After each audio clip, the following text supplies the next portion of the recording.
Well, hello everybody, and this is Auntie Part 2 of 90 Day Fiance, Season 12, Episode 11, Meeting the Family Review. Child, this is about Razit, and I am so fit to be tired of this daggone man. In this particular episode, y'all, I was absolutely and I am absolutely convinced that he is here for Mallory's money. We ain't even gonna go to no commercial break, honey. We just gonna get into this as we get into this. In this particular episode, we see Mallory having a conversation with her girlfriends, and they are talking about this prenup agreement that she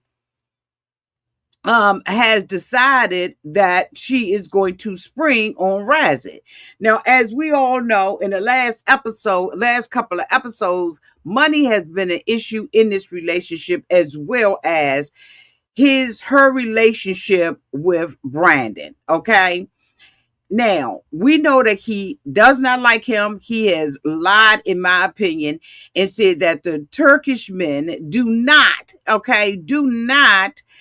welcome or have relationships with past boyfriends, past lovers, past husbands, and all the rest of it, right? Now, we have found out, okay, since I've done my research that Turkish men, okay, brag about their relationships, their ability to have relationship with past lovers and X, Y, and Z. But according to Razit, that ain't true. So on this episode, like I said, she was talking about the prenup agreement and all of that. Everybody came down to the house, Brandon and all of them, and they hanging at the house. And they have this conversation, right? The girls are talking and they want to be included in the conversation.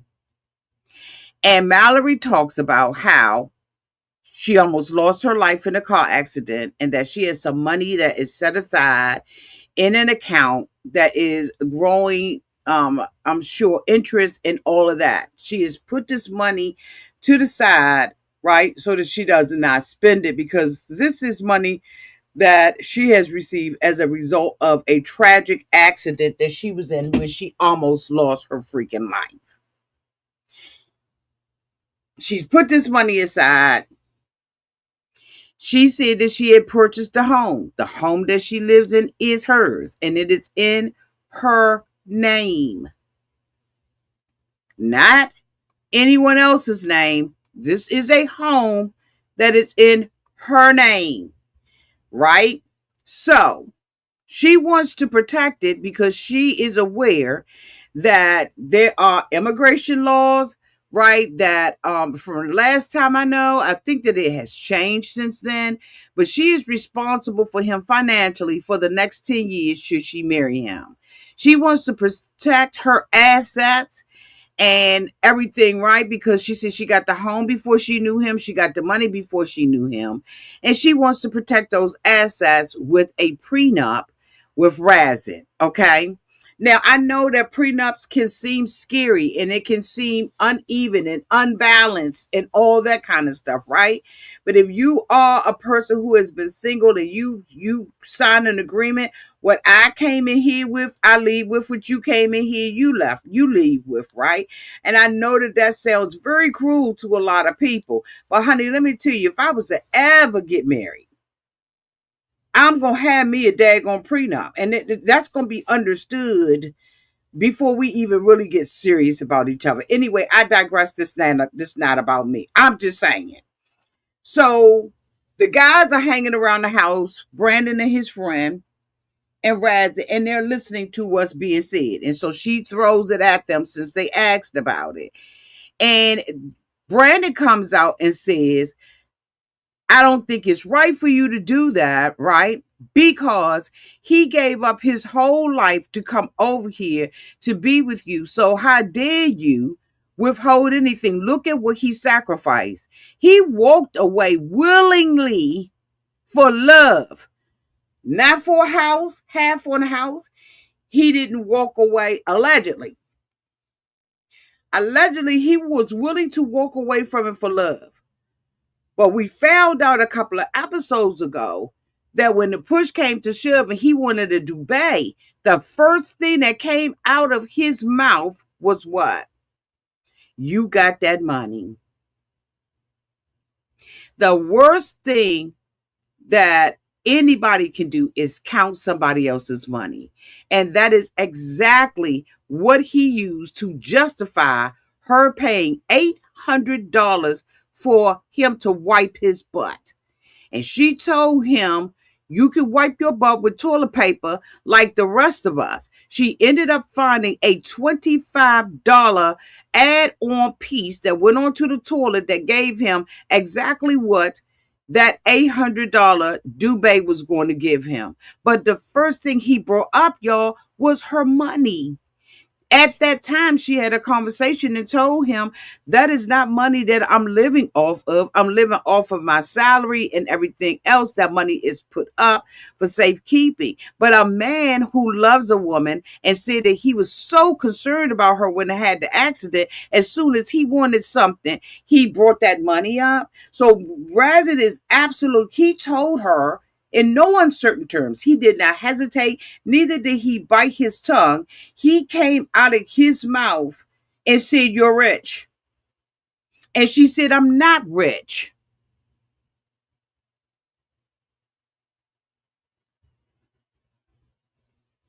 Now, let's talk about another sensitive subject. Let me breathe.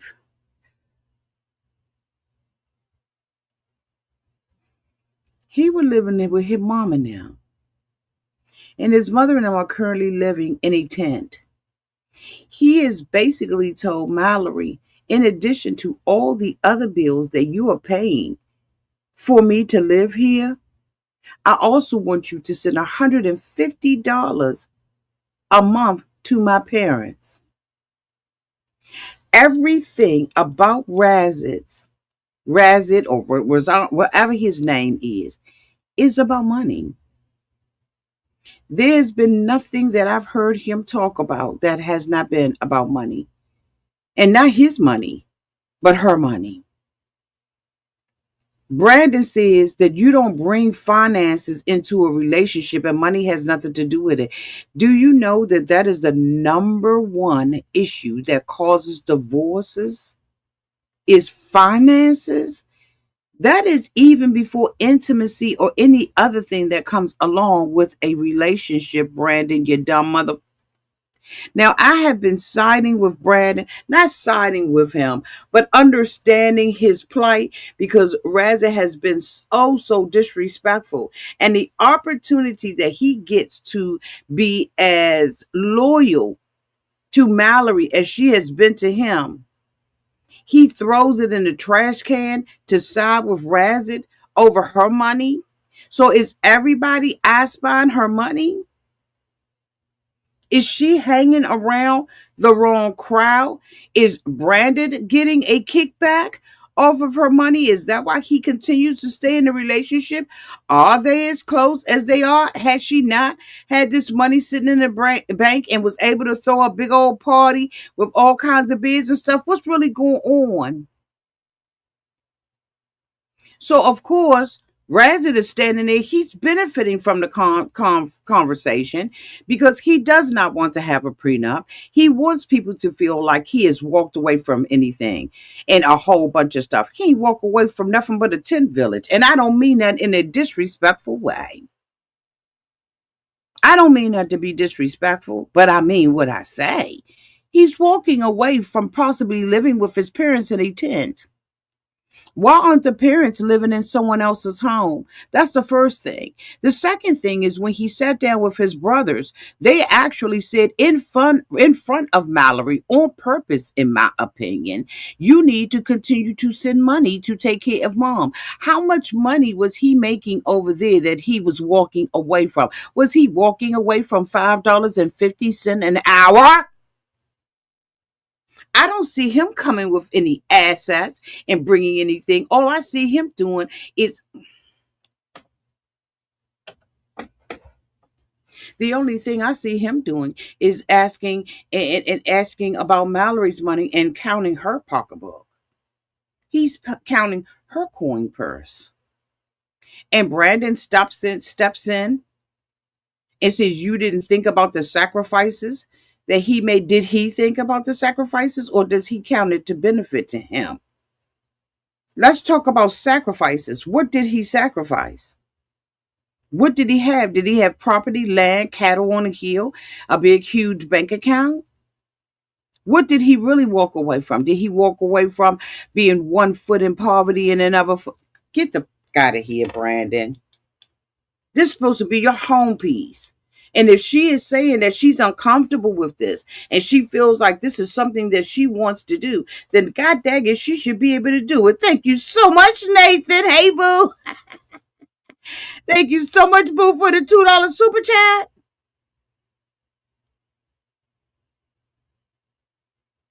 Exactly, girl. What's the tea? What sacrifices did he walk away from? I am so sick of people feeling like Americans have to be beholden to them because they decide to get up and leave. That's something that they do as an adult. These are not minors. These are not kids. These are adults who are able to make adult decisions and understand the repercussions that you just might not get the American dream. You may not get the pie in the sky. You may not get the white picket fence and a house and a job and cash overflowing. You may not get any of that because guess what? A whole lot of people here in America don't realize that dream. The audacity of all of them to count her coins. That's how I feel like they're doing. So now Razid wants to take Brandon outside. Yes, he did. Not to go and sit on the back of his truck on his hitch. He wants to come out now and apologize. Oh, how convenient. After 10 episodes of completely disrespecting Brandon, now all of a sudden, when it comes down to that American coin, and him being able to ask for half of her assets, plus him taking care of him for the next 10 years. Now he wants to be your friend. Now he wants to apologize. Now you're a good guy. Get the out of here. All this time, baseball games, tailgate parties, all kinds of, I can't remember what they called it. What did they call it? A white trash party, whatever they called it. All that. And this man has been adamant that he is not going to give him a chance. He is not going to be friends with him. He doesn't want Mallory to call. He wants him to lose Mallory's freaking phone number, delete it out of his phone. And now all of a sudden, when money comes into the picture, he's apologizing. How convenient. What a coincidence. Wow. And then he hits him with, but still stay away from her, basically. Mother, if you don't get out of my face with that, this man is contributing nothing to this relationship. He came over here with his luggage and maybe enough money to get a McDonald's happy meal. And Mallory is sitting here, a single woman, living in her house that is in her freaking name, and living with, some money from an accident that she had, and he has the audacity to think that he is entitled to it. As I have said many times, and I mean it from the bottom of my heart, if I ever marry somebody, a prenup is coming before we even. You will not take anything out of my child's mouth. Not one thing out of my child's mouth. And if it was something that you felt like you needed to sacrifice, don't sacrifice it. Come over here because you want to be with me and you understand what it is that you're doing. But don't ever throw up in my face that this was a sacrifice. Take your raggedy or right on back to where you were. I don't want you to come over here and I have to live with the rest of my life that you made a sacrifice for me. Either you came over here for love or you didn't.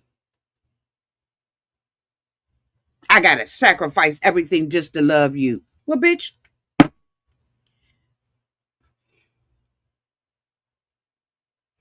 I don't need your love.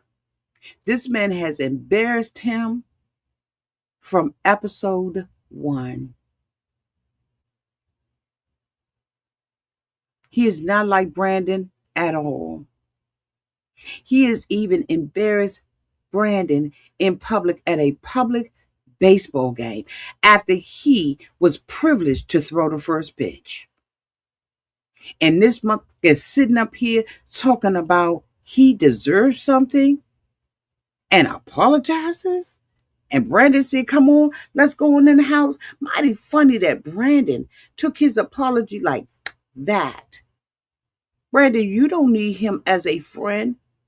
Because in my opinion, he's not a friend, he's a foe. Because as soon, in my opinion, that he gets Mallory money, he gonna kick your right back to the curb and then buy a truck bigger than yours and dare you to sit on his hitch. What kind of bull crap is this? Mallory. I don't know if you marry him, if he's sitting back in Turkey. I don't know where he is. But honey, you get that prenup and you make sure that it's it's shut down. No possibilities of him getting anything but the money that you have to give him by law for 10 years for him to be here.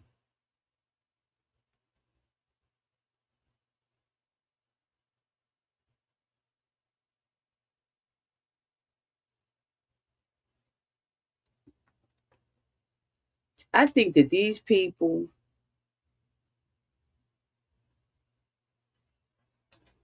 are insane to think that they deserve half of what you have built over your life. It is it is not easy in the United States to be middle class. And it's showing easy to be rich. And when you are wealthy or have built wealth based on your health, and somebody thinks that they are entitled to it because they prayed for you while you was in a hospital, if you don't get out of my face with that bull crap, you should never throw up in someone's face that I was there for you. I was crying. I was doing this. I was doing that. If Razid had any money when she had that accident, he would have got him a plane ticket and flew back over here. But no, he was worried about his mama and daddy downtown to the tent. But I'm going to tell you right now, it don't take a whole lot, and it doesn't take a rocket scientist to understand that as soon as he thought that there was something he needed financially, like a toilet, he reminded her that she was rich. Money is on his mind, Brandon. Relationships end and begin with finances. And for anybody to think that finances are not important in a relationship, you are lost, in my humble opinion. Because you can't do anything without money. You can't even walk to the park and get up and be hot in the park and need a bottle of water and not have finances to buy it. This is America. You pay in America for the smallest things. Only thing that Razid wants, in my opinion, for Mallory is a good life in America and her money. I said it, there it goes. And like I said, he spent 10 episodes disrespecting money, disrespecting Brandon, and then money came up. Y'all let me know downtown in the comments section what y'all think about this. Am I right or am I wrong? Next video coming up in about 2 minutes. See y'all there. Make sure your notification bells are on. Let's go.